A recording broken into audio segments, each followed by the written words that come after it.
ତ ଆମର ଗୋଟେ କେସ୍ ହେଇଥିଲା 13 ତାରିଖରେ, କେସ୍ ନମ୍ବର 218। ସେଥିରେ ଆମର ବ୍ରାଉନ୍ ସୁଗାର ଜବତ ହେଇଥିଲା ଆରାଉଣ୍ଡ 4.98 ଗ୍ରାମ। ସେଥିରେ ଆମେ 3ଟା ଆକ୍ୟୁଜକୁ ଆରେଷ୍ଟ କରିଥିଲୁ। ଜଣଙ୍କ ନାଁ ଅଛି ସାବାଜ କାଦ୍ରି, ଆଉ ଜଣଙ୍କ ନାଁ ଶେହଜାଦା କାଦ୍ରି ଖାନ, ଆଉ ଜଣଙ୍କ ନାଁ ପ୍ରଦୀପ ପାତ୍ର। ଆମର ବନ୍ଦ ଛକରୁ ଡିଟେକ୍ଟ ହେଇଥିଲା।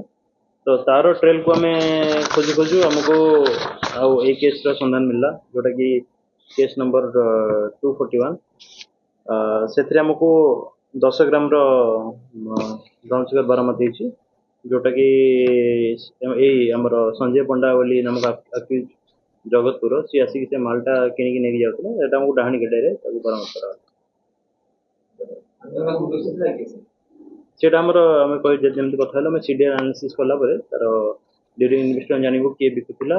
ଆମର ଟୋଟାଲ ଯେହେତୁ ଚେନ୍ଟା ଚାଲିଛି, ଆଉ ଏଥିରେ ଗୋଟେ ଅର୍ଗାନାଇଜ୍ଡ କ୍ରାଇମ୍ ଟାଇପ୍ର ଚାଲିଛି, ସିଣ୍ଡିକେଟ୍ ଚାଲିଛି ବ୍ରାଉନ୍ ସୁଗାର। ତ ତାକୁ ଆମର ମୂଳପୋଛ କରିବା ପାଇଁ ଆମର ସବୁ ଚେନ୍ର ଫଲୋ କରୁଛୁ, କିଏ ବିକୁଛି, କିଏ କିଣୁଛି, କିଏ ମିଡିଲ ମ୍ୟାନ୍ ଅଛି, କିଏ ଯାଇକି ବାଲେଶ୍ୱର ମାଲ ଉଠଉଛି, କିଏ ଆଉଟ୍ ଅଫ୍ ଷ୍ଟେଟ୍ ଯାଇକି ମାଲ ଉଠଉଛି, ସେଟାକୁ ଆମେ ଫଲୋ କରୁଛୁ। ତ ଟୋଟାଲ ଆନୁମାନିକ ମୂଲ୍ୟ ଆରାଉଣ୍ଡ ହବ 40,000। ଯଦି ଆମର ଟୋଟାଲ ମାଲ ଅଛି 40,000। ସେଇଟା ଆମେ କ୍ୟାରେକ୍ଟର ଆଣ୍ଟିସିଡେଣ୍ଟ ତାର ଭେରିଫାଇ କଲା ପରେ ଆମେ ଜଣେଇ ପାରିବୁ। ଆଉ ମୁଁ ଆଉ ଗୋଟେ ଆମର ଭଦ୍ରକର ଯେତିକି ୟୁଥ୍ ଆଉ ବାକି ସ୍କୁଲ କଲେଜ ପଢୁଥିବା ପିଲାମାନଙ୍କୁ ଗୋଟେ ରିକ୍ୱେଷ୍ଟ କରିବାକୁ ଚାହୁଁଛି କି ଧଳା ଜବ୍ ଠାରୁ ଦୟାକରି ଆପଣମାନେ ଦୂରେଇ ରୁହନ୍ତୁ।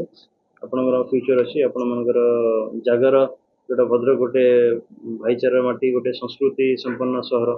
ତ ସେଇଥିରୁ ଆପଣମାନେ ଯେହେତୁ ତାକୁ କଳୁଷିତ କରନ୍ତୁ ନାହିଁ। ଆଉ ଇଭିନ୍ ଇଫ୍ ଯଦି ଏଇଭଳିଆ କିଛି ଜିନିଷ ହେଉଛି ତ ଆମର ଆକ୍ସନଟା ସବୁବେଳେ ଷ୍ଟ୍ରିକ୍ଟ ରହିବ। 10,000 ପ୍ରତି ଆମର ନୋ ଟଲରାନ୍ସ ପଲିସି ଯାହା ଏସ୍ପି ସାର୍ଙ୍କ ଡିରେକ୍ସନ ହିସାବରେ ଜାରି ରହୁଛି।